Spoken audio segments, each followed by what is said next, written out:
मैं आनंद तिवारी आपका हार्दिक स्वागत, हार्दिक अभिनंदन करता हूं दोस्तों। और कल थोड़ा सा क्लास स्थगित हो गई थी, कुछ टेक्निकल प्रॉब्लम की वजह थी, तो इसके चलते स्थगित हो गई थी। तो चलिए आज चर्चा शुरू करते हैं। तो जहां पे परसों हमने चर्चा स्थगित की थी वहीं से हम आगे बढ़ते हैं और सल्तनतकालीन स्थापत्य पे हमारे आपके बीच में बातचीत हो रही है। और यह बातचीत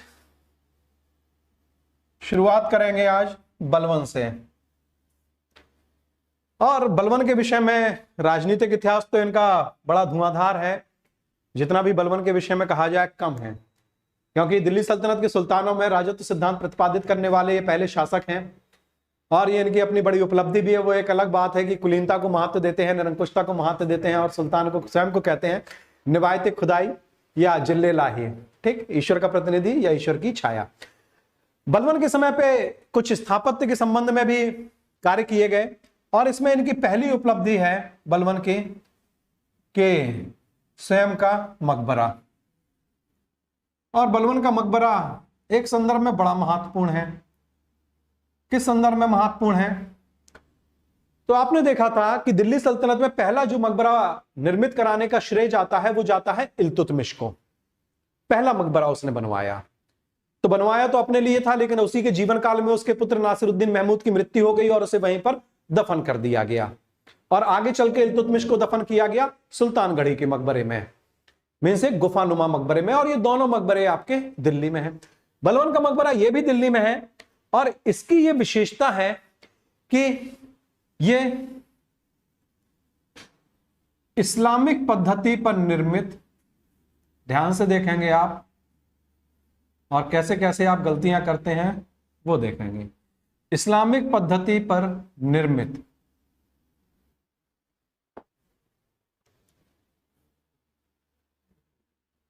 पहला मकबरा है।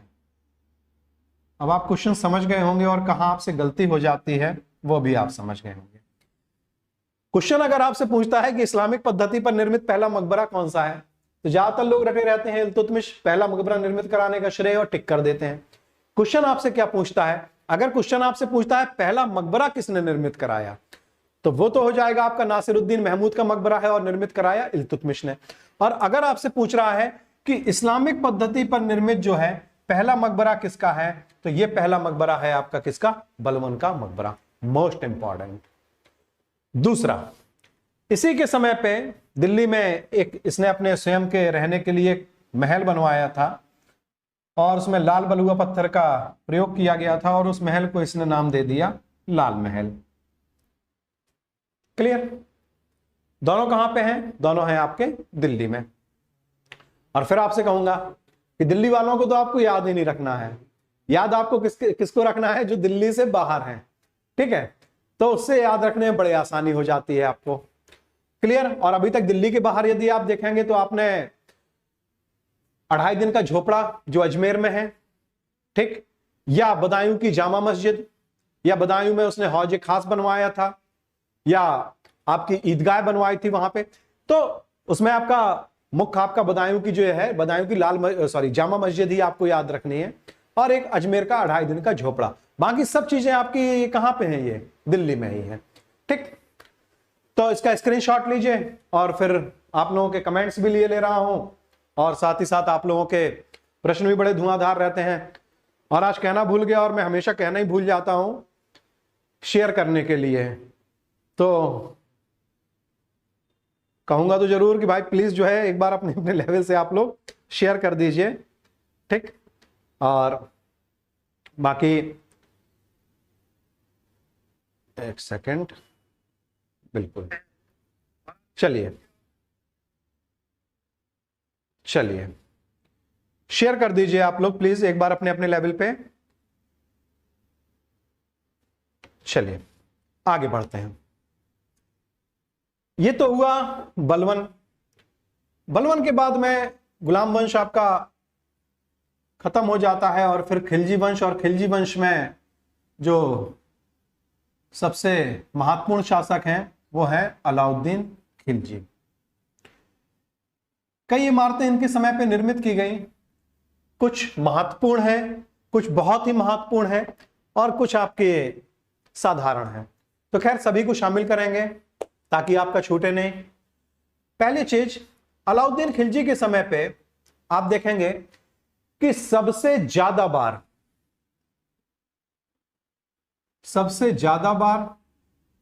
और सबसे भयंकर दोनों, सबसे ज्यादा बार मंगोलों के आक्रमण हुए और सबसे भयंकर भी मंगोलों के आक्रमण हुए।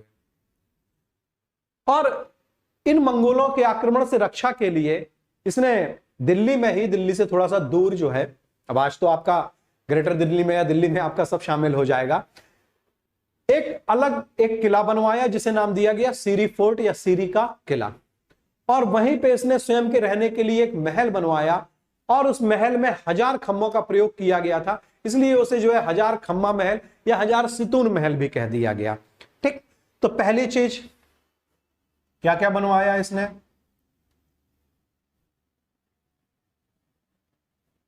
सीरी किले का निर्माण कराया। कहां पे करा रहे हैं सीरी किले का यह निर्माण? दिल्ली में। और क्यों करा रहे हैं? ये क्यों से आपका क्वेश्चन बन जाता है और आपसे पूछ लेता है। तो मंगोल आक्रमण से सुरक्षा हेतु इसने जो किला बनवाया था। तो आपसे यहां से क्वेश्चन पूछ लेता है, मंगोल आक्रमण से सुरक्षा हेतु अलाउद्दीन खिलजी ने कौन से फोर्ट का या किस किले का निर्माण कराया था? तो कौन सा किला हो जाएगा? सीरी फोर्ट। और इसी में स्वयं के रहने के लिए इसने जो महल बनवाया वो आपका था 1000 सितून या 1000 खम्भों वाला महल। तो जाहिर सी बात है, वहीं पे किला है, किले के अंदर महल है, तो महल भी आपका कहां पे हो गया? दिल्ली में हो गया। ठीक, पहली चीज। स्क्रीनशॉट लेंगे, आगे बढ़ते हैं फिर।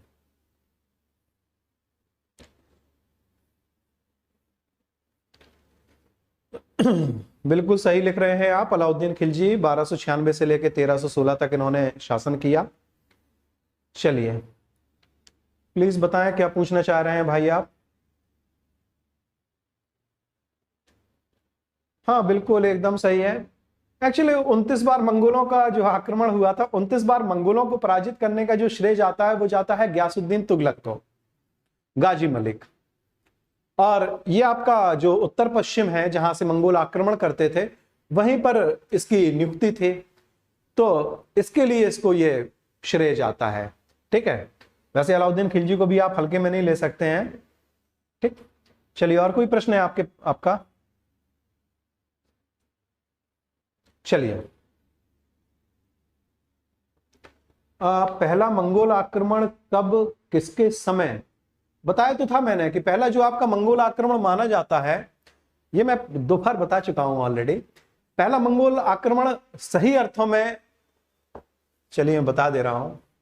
देखिए, एक आपका आएगा इल्तुतमिश, ध्यान से देख लीजिए।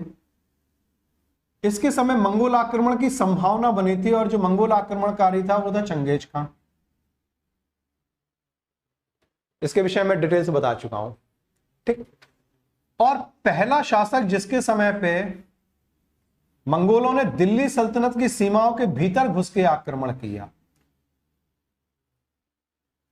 कि दिल्ली सल्तनत की सीमाओं के भीतर, दिल्ली सल्तनत का मतलब है कि जहां तक जो है इसका अपना साम्राज्य विस्तार था। तो ऐसा नहीं है कि दिल्ली में आके घुस के बैठ गए थे, दिल्ली सल्तनत की सीमाओं के भीतर घुसकर आक्रमण हुआ है। वो सबसे पहली बार हुआ है बहराम शाह। ये इल्तुतमिश का पुत्र था, नालायक था, ठीक है, लेकिन शासक बनने का सुअवसर मिल गया था इनको। और जो मंगोल आक्रमणकारी आया था उसका नाम था तायर। तो पहली बार भारत की सीमाओं के भीतर घुस के आक्रमण करने वाला तायर था, और इसने जो आक्रमण किया था ये किया था भटिंडा में और पराजित कर दिया गया था। ठीक है, क्लियर? चलिए और कोई प्रश्न? चलिए,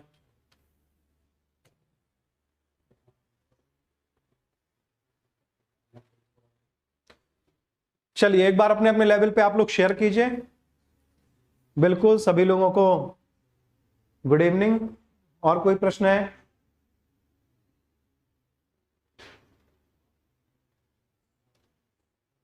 चलिए अब आते हैं अगले संदर्भ पे। अगला आपका संदर्भ अलाउद्दीन खिलजी। और अलाउद्दीन खिलजी में अभी आपने देखा सीरी फोर्ट बनवाया इन्होंने, और सीरी फोर्ट में ही स्वयं के रहने के लिए इन्होंने जो महल बनवाया वो आपका 1000 खंभों का महल था, या 1000 सितून महल आपका कहलाता है। दूसरी चीज जो दूसरी इनके समय पे इमारत है वो बहुत ही महत्वपूर्ण है, और वो है आपका अलाई दरवाजा। और ये क्यों महत्वपूर्ण है, कैसे आपके यहां से प्रश्न बनते हैं, वो आप देख लीजिए।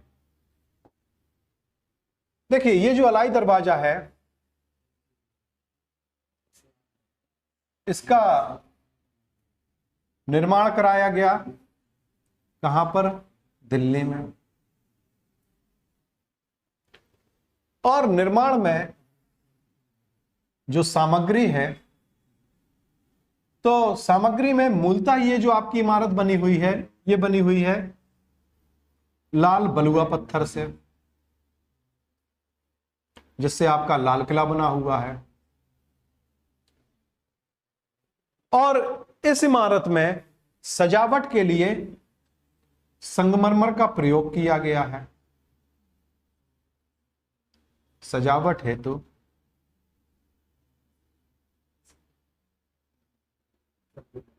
संगमरमर का प्रयोग। अब आप देखिए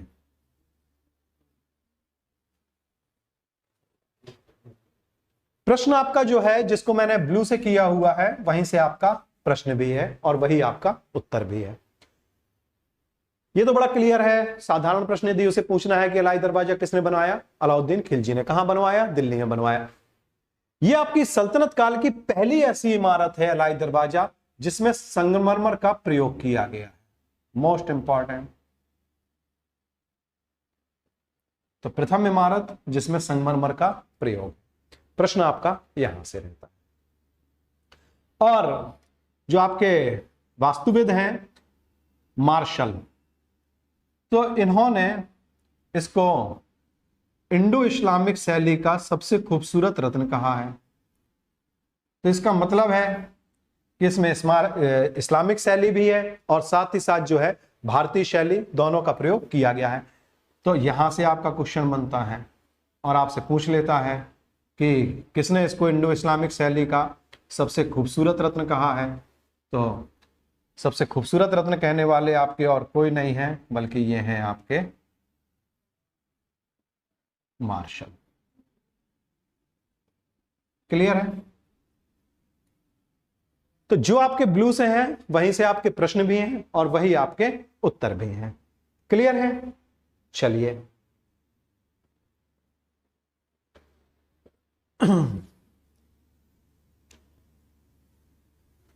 सत्यम जी, आप शायद ऐप पे मेरे ख्याल से अनुपस्थित रहते हैं, सो प्लीज जो है ऐप पे आज का वीडियो आप देखिए तो आपको आपके प्रश्न का उत्तर मिल जाएगा। क्लियर है? चलिए आगे बढ़ते हैं। अब इसके बाद में स्क्रीनशॉट लीजिए।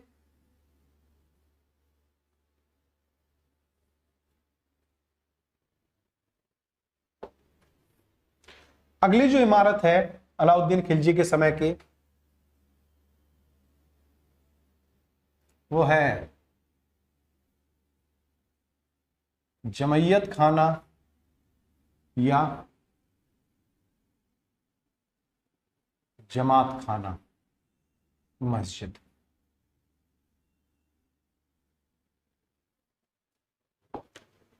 और ये जो जमैयत खाना या जमात खाना मस्जिद है कहां पे है? दिल्ली में है। और दिल्ली में जो निजामुद्दीन औलिया की दरगाह है उसके पास है। औलिया की दरगाह के पास। अभी आप में से किसी ने पूछा कि किसी ने कमेंट किया था मंगोल आक्रमण को लेके, तो एक संदर्भ यहां पे डिस्कस कर दे रहा हूं हो सकता है कभी आपसे पूछ ले कि अलाउद्दीन खिलजी के समय मैंने आपको बताया कि मंगोलों के सबसे ज्यादा बार और सबसे भयंकर आक्रमण हुए, और एक बार यह स्थिति भी आ गई कि अलाउद्दीन खिलजी की जो पूरी सेना थी, यह सेना गई हुई थी दक्षिण के अभियान में, दक्षिणी अभियान में, और मंगोलों ने आक्रमण कर दिया और दिल्ली से कुछ दूरी पर आके मंगोलों ने अपना घेरा डाल दिया। अब अलाउद्दीन खिलजी के सामने समस्या उठी कि सेना तो है नहीं है, सेना गई हुई है दक्षिण भारत में अभियान पे, और ऐसी स्थिति में अगर मंगोल अब दिल्ली में एंट्री करते हैं तो उनको रोकने के लिए हमारे पास में साधन क्या है। तो अलाउद्दीन खिलजी ने मुलाकात की थी हजरत निजामुद्दीन औलिया से और उनसे निवेदन किया कि अब आप ही कुछ कर सकते हैं कि मेरी सेना तो दक्षिण के अभियान पे गई हुई है और मंगोल अगर दिल्ली के अंदर चले आए तो ये भीषण रक्तपात करेंगे और उन्हें रोकने के लिए मेरे पास में कोई साधन भी नहीं है, तो कुछ हमारी मदद कर दीजिए। तो निजामुद्दीन औलिया ने तथास्तु कह दिया। मीन्स इन्होंने ये कहा कि निश्चिंत रहिए, मंगोल वापस चले जाएंगे। तो 3 दिन तक मंगोल घेरा डाले रहे और फिर इसके बाद में चौथे दिन वो वापस चले गए। ठीक, तो हो सकता है कभी इस कहानी से रिलेटेड कोई ना कोई प्रश्न जरूर बन जाए, हालांकि आज तक तो नहीं बना है, लेकिन जहां से प्रश्न बना नहीं है वहां से बनता फिर जरूर है। और जो नए क्वेश्चन होते हैं वो जब आप सही करके आते हैं तो एक मेरिट पे या सिलेक्शन में थोड़ा सा आसानी हो जाती है। चलिए खैर, तो औलिया की दरगाह के पास है और इस मस्जिद की जो सबसे महत्वपूर्ण विशेषता है उसे आप ध्यान से देखेंगे क्योंकि वहीं से आपका प्रश्न है। ये जो जमात खाना या जमैयत खाना मस्जिद है, इसकी विशेषता यह है कि ये भारत की शुद्ध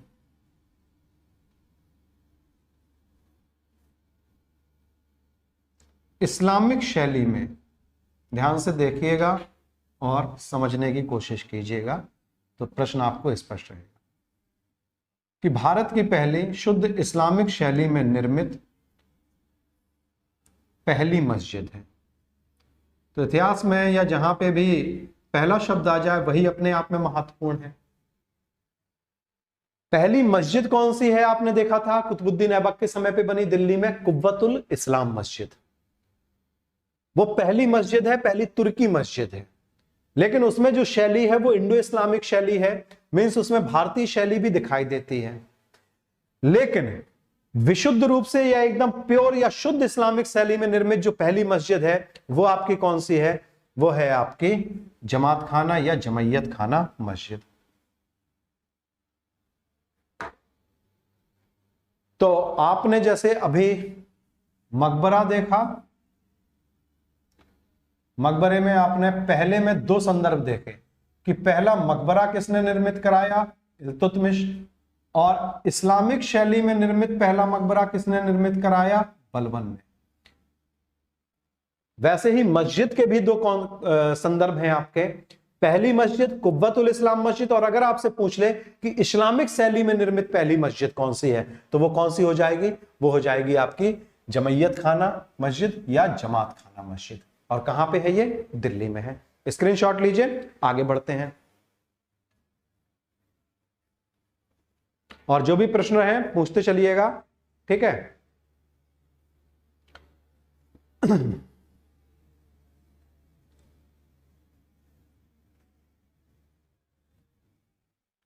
चलिए, अब इसके बाद में अगला जो स्थापत्य है वो तुगलक शासकों का है या तुगलक वंश के शासकों का है। और तुगलकों को घेर दिया। घेरने का एक खास कारण भी है। देखिए क्या लगा हुआ है नाम में? नाम में लगा हुआ है लक। लक का अर्थ होता है भाग्य, मीन्स कि भाग्यशाली थे, और भाग्यशाली थे इसलिए सबसे लंबे समय तक इन्होंने शासन किया। तो अगर आपसे पूछता है दिल्ली सल्तनत के जो आपके विभिन्न राजवंश थे, 5 राजवंश, गुलाम, खिलजी, तुगलक, सैयद और लोधी, सर्वाधिक समय तक शासन किसने किया? तो सर्वाधिक समय तक शासन करने वाले आपके कौन हैं? ये हैं आपके तुगलक। और न्यूनतम समय तक शासन करने वाले वो थे बेचारे खिलजी। ठीक, तो तुगलक वंश के शासकों में पहला शासक आपका वो है गयासुद्दीन तुगलक। यही है जो अभी आप में से किसी ने लिखा था कि 29 बार मंगोलों को पराजित किया, तो यही है गयासुद्दीन तुगलक उर्फ गाजी मलिक। और मंगोलों को लगातार या 29 बार पराजित करने का इनको श्रेय दिया गया, इसलिए इनकी उपाधि हो गई थी गाजी मलिक की। ठीक, चलिए, तो ये जो आपके गयासुद्दीन तुगलक या गाजी मलिक हैं, इन्होंने दिल्ली में एक नगर बसाया थोड़ी सी दूर पे, अब सब दिल्ली में ही शामिल हो गया, और वो था तुगलकाबाद।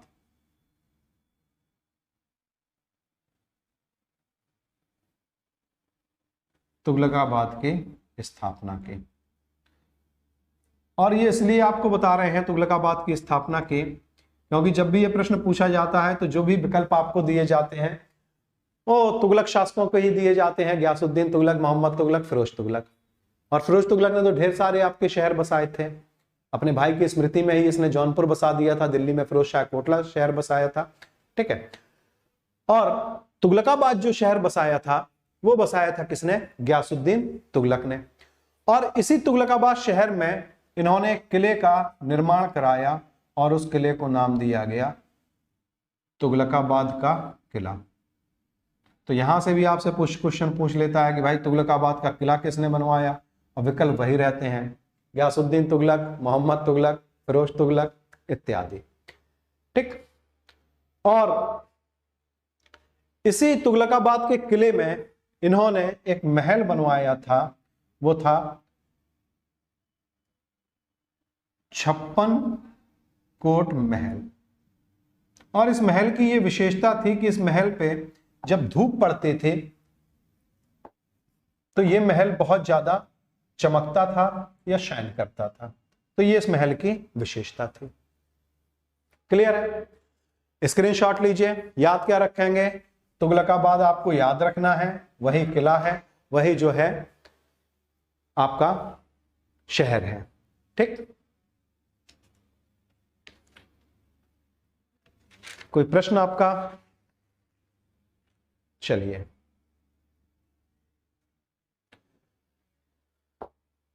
इसके बाद में जो अगले शासक हैं वो हैं मोहम्मद बिन तुगलक।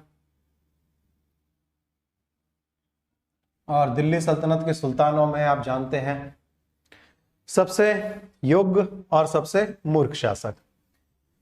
योग्य पहले कहा क्योंकि सैद्धांतिक ज्ञान था, मूर्ख इसलिए क्योंकि व्यवहारिक ज्ञान नहीं था।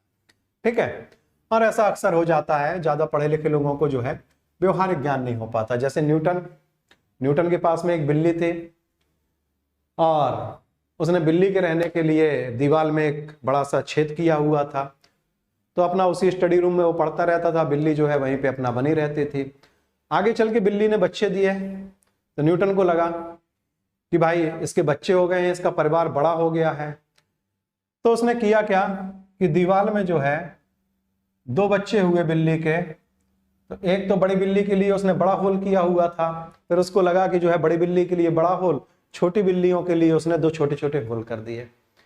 क्यों? व्यवहारिक ज्ञान नहीं था, भूल गया था वो कि अगर बड़े होल में बड़ी बिल्ली जा सकती है तो बच्चे भी उसी होल में जा सकते हैं। तो यह है व्यवहारिक ज्ञान का अभाव।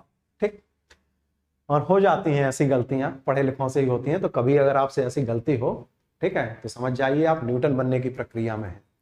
ठीक, लज्जित मत होइएगा, तनाव मत लीजिएगा। खैर, तो ये जो मोहम्मद बिन तुगलक हैं, मोहम्मद बिन तुगलक ने दिल्ली के पास में एक शहर बसाया और उस शहर को इन्होंने नाम दिया जहां पनाह है शहर।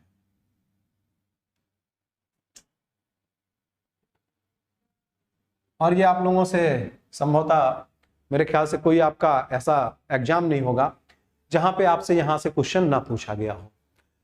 और ये कहा जाता है कि जब अकाल की स्थिति थी तब कुछ समय के लिए मोहम्मद बिन तुगलक इस शहर में आके रहा भी था। ठीक, तो आपसे बिल्कुल सीधा सीधा पूछता है जहां पनाह शहर किसने बसाया था, तो ये जो है बसाया था किसने? मोहम्मद बिन तुगलक ने। और इस शहर की कोई खास विशेषता है नहीं है जिस पे इतिहासकारों ने या वास्तुकारों ने बहुत ज्यादा कुछ लिखा हो। तो इसलिए प्रश्न भी आपका बिल्कुल एकदम क्लियर रहता है। दूसरा, इसने एक मकबरा भी बनवाया और वो था कबीरुद्दीन औलिया का मकबरा। तो ये कबीरुद्दीन औलिया आपके जो है एक संत थे और इनकी मृत्यु के बाद में इनका मकबरा बनवा दिया गया और इस मकबरे में भी कुछ ऐसा खास नहीं है जिससे आपका कोई प्रश्न बनता हो। फिर इसके बाद में दिल्ली में ही इन्होंने जो है एक बांध भी बनवाया, सतपुड़ा बांध, और साथ ही साथ एक जो है इन्होंने महल भी बनवाया था और उस महल को इन्होंने नाम दिया था बिजली महल, और कहीं कहीं इसको बिजाई महल भी लिख दिया गया है। तो अब ये मत सोचिएगा उसमें बिजली आती होगी, ठीक है, बिजली का उस समय कोई गेम नहीं था, ठीक। तो ये आपके मोहम्मद बिन तुगलक के समय का स्थापत्य है, तो इसको स्क्रीनशॉट लीजिए। चलिए, बिल्कुल एकदम सही कह रहे हैं, न्यूटन थर्ड लॉ, नहीं न्यूटन का थर्ड लॉ नहीं है चलिए ओके, चलिए स्क्रीनशॉट लीजिए, फिर अगले शासक पे आते हैं। और जो आपके अगले शासक हैं वो हैं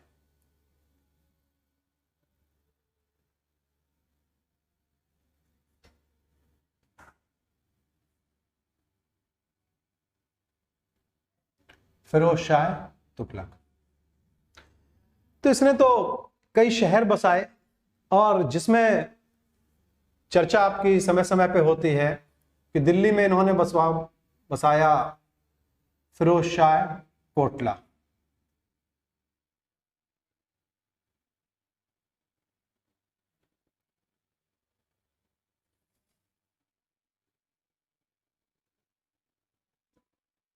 दिल्ली में, और यहीं पे जो है फिरोज शाह तुगलक ने अपना मकबरा भी बनवाया। अभी जहां से आपका प्रश्न होगा उसको मैं बढ़िया से हाईलाइट कर दूंगा, इन दोनों से आपका कोई प्रश्न नहीं मिलेगा। अब ये मत कहिएगा सर जब प्रश्न नहीं मिलेगा तो लिखा क्यों, ठीक है। तो लिखा इसलिए ताकि आप लोगों को ये ना लगे कि भाई कोई संदर्भ छोड़ दिया। महत्वपूर्ण क्या है और कैसे है? महत्वपूर्ण है आपका खाने जहां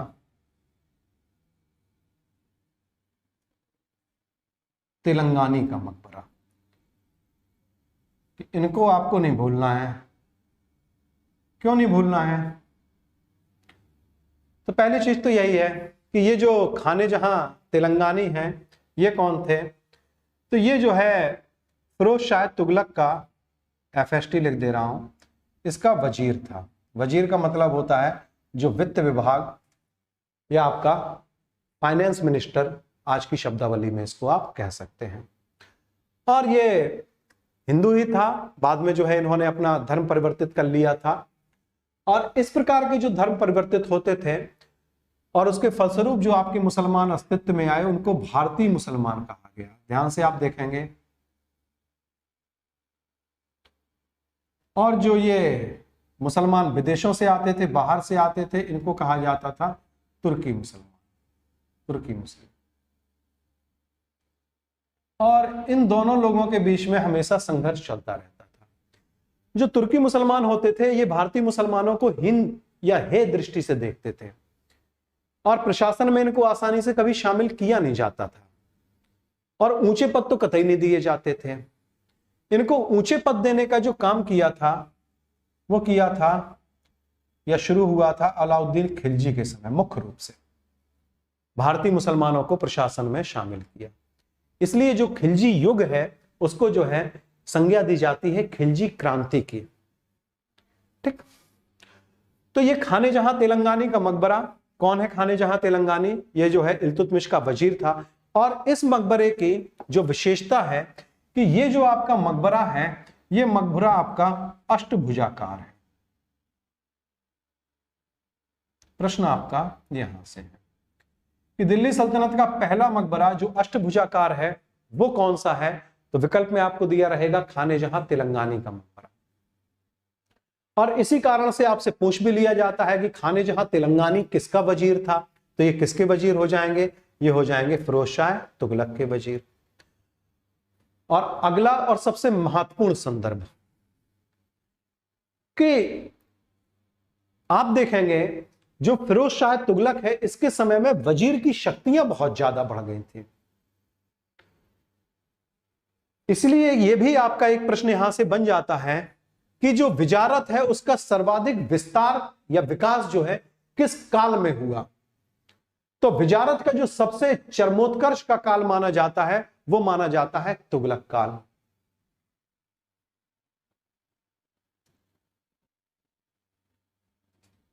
कि इसके इनके समय पे आके वजीर की शक्तियां बहुत ज्यादा बढ़ गई थी, इसलिए इसको जो है विजारत के विकास तो नहीं कह सकते, विकास से भी आगे आप थोड़ा सा चलेंगे तो चरमोत्कर्ष का, मोस्ट इंपॉर्टेंट। क्लियर? तो इन तीनों जो आपके संदर्भ हैं, इन तीनों संदर्भों में जो सबसे महत्वपूर्ण आपका संदर्भ है वो है खाने जहां तेलंगानी का मकबरा। और तेलंगानी लगा हुआ है तो समझ ही सकते हैं बेसिकली ये कहां से रहे होंगे? तेलंगाना। तो आज तेलंगाना हो गया है, पहले आपका था आंध्र प्रदेश। तो ये आंध्र प्रदेश का था, हिंदू था, बाद में इन्होंने जो है इस्लाम स्वीकार कर लिया और बन गया वजीर। और इसी को लेकर जो है वजीर की शक्तियों में वृद्धि हुई।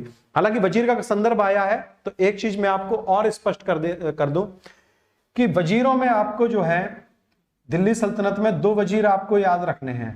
एक है आपके निजामुल मुल्क जुनैदी, पूरा नाम नहीं लिख रहा हूं, जुनैदी भर लिख रहा हूं। और दूसरे जो वजीर हैं वो हैं आपके खाने जहां तेलंगानी, केजेटी। ये है आपके निजामुल मुल्क जुनैदी। जुनैदी इल्तुतमिश का वजीर था। तो ऐसा नहीं है कि सब शासकों के आपको वजीर याद रखने, जैसे परसों किसी ने मुझसे कहा कि सर राजाओं की उपाधियां, तो सब राजाओं की उपाधियां कभी नहीं याद रखी जाती हैं। कुछ ऐसी उपाधियां थी, जैसे मान लीजिए अलाउद्दीन खिलजी ने सिकंदर सानी की उपाधि धारण की थी या द्वितीय सिकंदर की उपाधि धारण की थी। तो ये किस संदर्भ में महत्वपूर्ण है? ये इस संदर्भ में महत्वपूर्ण है कि ये उसकी साम्राज्यवादी मनोवृत्ति को दर्शाती है कि उसने उपाधि धारण की, उसी के अनुसार जो है उसने अपने साम्राज्य का विस्तार भी किया, इसलिए आपसे वो उपाधि पूछी जाती है। बाकी जितने शासक थे लगभग सभी शासक जो है कुछ ना कुछ उपाधियां धारण किए रहे। तो कुछ शासकों की आपको उपाधियां याद रखनी होती हैं, और ऐसे इतिहास में है तो आपके हजारों लाखों की संख्या में शासक, मात्र जो है 5-7 शासकों की आपको उपाधियां याद रखनी होती हैं। वैसे जितने भी शासक थे सभी के पास में वजीर थे, बिना वजीर के तो कोई बैठेगा नहीं ना। लेकिन दिल्ली सल्तनत में आपको कितने वजीर याद रखना है? केवल 2 वजीर याद रखना है। कौन कौन? यहां जुनैदी इल्तुतमिश का वजीर था, यह आपको याद रखना है। और खाने जहां तेलंगानी याद रखना है, यह आपका फिरोज शाह तुगलक का था। तो फिरोज तुगलक का वजीर क्यों महत्वपूर्ण था वो मैंने बताया। जुनैदी क्यों महत्वपूर्ण है? जुनैदी इसलिए महत्वपूर्ण है क्योंकि इसके द्वारा इल्तुतमिश को प्रशासन के निर्माण में, या जब वो जो है प्रशासनिक संरचना का विकास कर रहा था तब सहायता दी थी, और इसको एक बहुत सही सलाह भी दी थी कि इल्तुतमिश के समय पे जो वहां पे मौलवी वर्ग था, या आपका मौलवी जो आपके धर्मगुरु थे इस्लाम के, उन्होंने इल्तुतमिश को एक गलत सलाह दी कि आप लोग जो है हिंदुस्तान में यहां की प्रजा के आगे 2 विकल्प रखिए कि या तो आप इस्लाम स्वीकार करो, नहीं तो आपको हम कत्ल कर देंगे। तो जुनैदी ने फिर व्यक्तिगत रूप से इल्तुतमिश को सलाह दी कि ये लोग जो आपको कह रहे हैं ऐसा मत कीजिएगा, क्योंकि भारत में मुसलमान जो है सागर में एक बूंद जितने हैं, और अगर आपने ऐसा काम किया तो हो सकता है कि सारे हिंदू इकट्ठे हो जाएं और जो है हमारी सत्ता यहां पर समाप्त हो जाए। इल्तुतमिश ने इसकी सही सलाह को माना, और जो है प्रशासन के क्षेत्र में भी इसका अपना योगदान था, और उसी का यह परिणाम हुआ कि इल्तुतमिश के समय पे एक सही प्रशासनिक संरचना का विकास हो पाए। इसलिए आपका जुनैदी महत्वपूर्ण है। तो 2 वजीर आपको केवल याद रखने होते हैं, बाकी सभी वजीरों को लेकर नहीं जो है आपको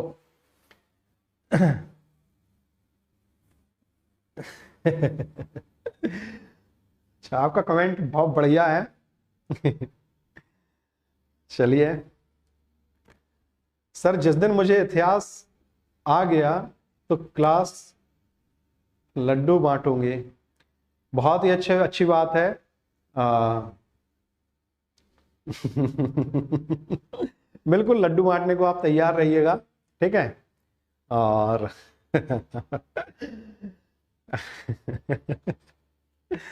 चलिए इसका स्क्रीनशॉट लीजिए, चिंता मत कीजिए, आप भिड़ी रहिए साथ में जो है, तो जो है हाँ लड्डू आपको बांटने पड़ जाएंगे, ठीक है।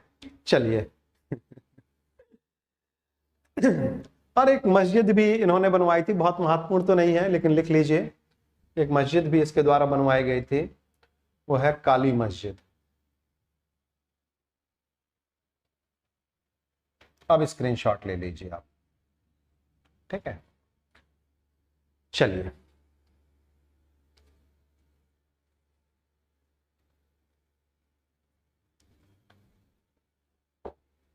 तो तुगलक हो गए, तुगलक के बाद में आपके सैयद वंश आता है और सैयद वंश के बाद में आता है लोधी वंश।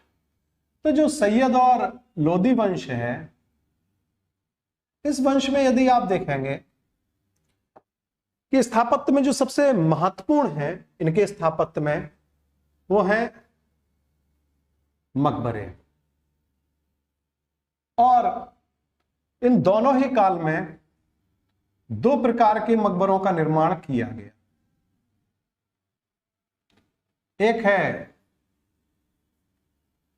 चौकोर मकबरा और एक है आपका अष्टभुजाकार मकबरा।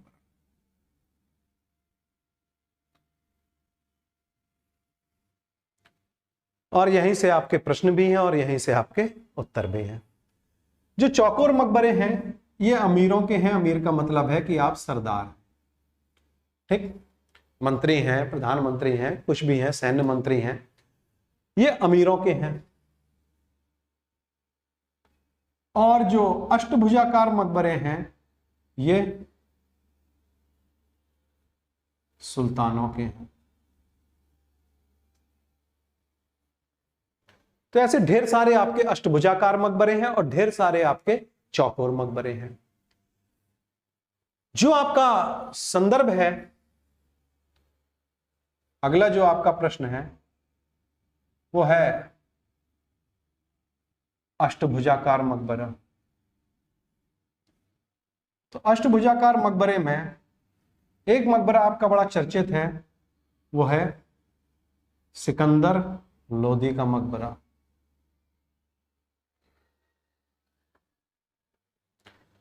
और ये मकबरा इसलिए आपका महत्वपूर्ण है और आपसे समय समय पर पूछा जाता है कि ये भारत में नहीं, पहली चीज तो अष्टभुजाकार है तो क्लियर है। तो ऐसे तो जितने भी सुल्तान हैं सबके इस समय पे सैयद लोदी जितने सुल्तान रहे, कुछ एक अब्बास स्वरूप छोड़ के, सभी के मकबरे अष्टभुजाकार हैं।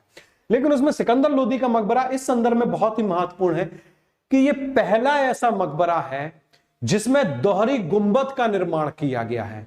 तो भारत का यह पहला ऐसा मकबरा है जो अष्टभुजाकार है और साथ ही साथ जो है इसमें दोहरे गुंबद का भी प्रयोग किया गया है। तो भारत का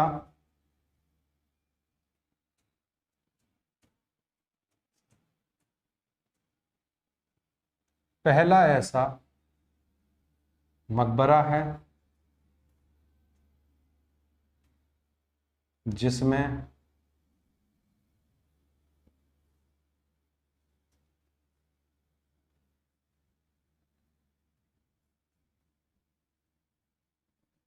दोहरे गुंबद का प्रयोग किया गया।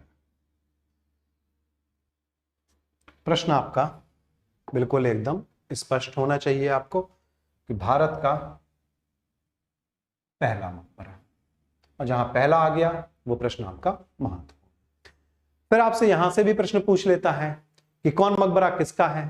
तो चौकोर मकबरे किसके हैं? अमीरों के हैं। अष्टभुजाकार मकबरे किसके हैं? सुल्तानों के हैं। कई बार आपसे पूछा है, चार आपको विकल्प दे देता है और पूछ लेता है कौन सा ऐसा शासक है जिसका मकबरा अष्टभुजाकार है? सिकंदर लोदी का।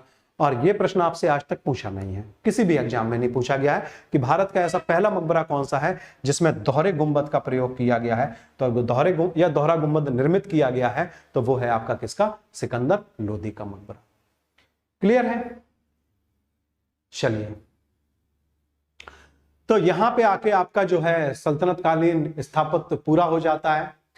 ठीक, और आगे जो है किसी महत्वपूर्ण बढ़िया टॉपिक को उठाया जाएगा और उस पर चर्चा की जाएगी। और आप लोगों के कमेंट्स इतने बढ़िया आते हैं कि पढ़ के जो है तबीयत खुश हो जाती है। ठीक है तो चलिए लड्डू के लिए जो आपने कहा है कि जिस दिन आपको इतिहास आ जाएगा, इतिहास तो बिल्कुल आ जाएगा। और मुझे तो लगता है कि जितने भी विषय हैं उसमें इतिहास बहुत आसान हो सकता है। ये नहीं कहूंगा बहुत आसान है, कोई भी चीज आसान नहीं होती। अगर आप चीजों को एक व्यवस्थित रूप में आप पढ़ते हैं, पहली चीज। दूसरी चीज, यदि आप अप्रासंगिक चीजों को या आपकी जो गैर महत्वपूर्ण चीजें हैं उनको आप हटाते हैं, कि सार सार को गह रहे थोता दे उड़ाए, जो काम की चीज है अगर उनको केवल आप ग्रहण करते हैं और उनको आप व्यवस्थित रूप में यदि आप पढ़ते हैं तो कोई भी विषय आपके लिए बहुत आसान है। और अगर आप इस नियम को फॉलो नहीं करते हैं तो फिर विषय मुश्किल है। और इतिहास इसलिए मुश्किल हो जाता है क्योंकि ज्यादातर स्टूडेंट्स उलझ जाते हैं राजाओं की उपाधियों पे, उनकी विजयों पे। तो इतिहास केवल जो है राजाओं की उपाधियां और विजयों तक ही सीमित नहीं है। ठीक है, और इस प्रकार का जो आपका इतिहास पहले कभी आपका चल रहा था, आज से करीब 15-20 साल पहले कंपटीशन में, इस समय पे आप देखेंगे ज्यादातर जो आपके प्रश्न उठाए जाते हैं वो उठाए जाते हैं इनके कल्चरल पोर्शन से। ठीक है, राजनीतिक इतिहास ही महत्वपूर्ण है ऐसा नहीं है, लेकिन अलग अलग संदर्भों में अलग अलग आपका महत्वपूर्ण है। ठीक है, तो अगर आप व्यवस्थित रूप से पढ़ते हैं तो आपको चीजें बहुत आसान है, और यदि आप अव्यवस्थित रूप में पढ़ेंगे तब फिर कोई भी चीज निश्चित रूप से आपके लिए मुश्किल होगी। ठीक है, तो चलिए आप लोग जो है अगर किसी स्पेसिफिक टॉपिक पे आप डिस्कशन चाहते हैं, कोई भी आपका टॉपिक रहे, तो आप जो है बिल्कुल फ्रैंकली आप अपनी बात कह सकते हैं, लिख सकते हैं। ठीक है, बिल्कुल सिकंदर लोदी ने आगरा शहर बसाया था, आगरा शहर की स्थापना की थी सिकंदर लोदी ने, एकदम सही हैं आप। ठीक है, और लज्जत सिकंदरी ग्रंथ भी लिखा था, चूंकि संगीत के शौकीन थे तो संस्कृत ग्रंथों का फारसी में अनुवाद कराया था। आयुर्वेद के विषय में भी इंटरेस्टेड थे, इसलिए एक ग्रंथ और भी लिखा था, फरहंगे सिकंदरी, अनुवाद कराया था, एक अनुवाद विभाग स्थापित कराया था। सर बंटिक को पढ़ा दीजिए। बंटिक तो कोई नहीं है, बेंटिक जरूर हैं। ठीक है, और बेंटिक के बारे में, बेंटिक तो बहुत छोटे से हैं भाई, बेंटिक के बारे में आप क्या पढ़ाएंगे। एक उदारवादी ये आपके गवर्नर जनरल थे। ठीक है, भारत का पहला गवर्नर जनरल होने का श्रेय इनको प्राप्त है। कलकत्ता मेडिकल कॉलेज की इन्होंने स्थापना की। इसके अलावा जो आपकी सती प्रथा थी, सती प्रथा को गैर कानूनी बनाना या उस पर प्रतिबंध लगाना 1829 में, ये काम भी इनके द्वारा किया गया था। ठगी प्रथा को अंत करने के लिए इन्होंने जो है कर्नल स्लीमैन को अपॉइंट किया था। और इतने से आपके लगभग पूरे बेंटिक पूरे हो जाते हैं। चलिए संगम वंश पे कह रहे हैं, प्रांतीय पढ़ा दीजिए। ओके, चलिए बिल्कुल।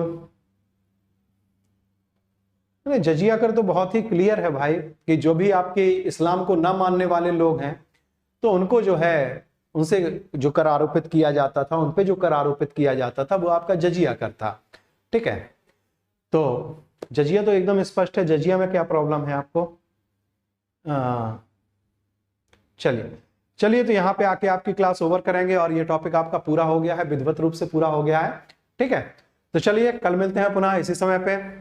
और जो भी अगर आपके प्रश्न बने रहे तो आप YouTube पे कमेंट बॉक्स पे आप डाल सकते हैं, बिल्कुल प्रश्न भी डाल सकते हैं। और अगर किसी स्पेसिफिक टॉपिक को आप चाहते हैं जिसमें आपको लगता है कि थोड़ा कम समझ में आता है या आपको लगता है महत्वपूर्ण है, उस पर चर्चा होनी चाहिए, तो बिल्कुल आप उसको डाल सकते हैं। वो यदि चर्चा के योग्य होगा, ठीक है, लगेगा कि हाँ महत्वपूर्ण है, तो बिल्कुल उस पर चर्चा आयोजित की जाएगी। ठीक, चलिए मिलते हैं कल पुनः इसी समय पे। तब तक के लिए आप सभी लोगों को बहुत बहुत धन्यवाद।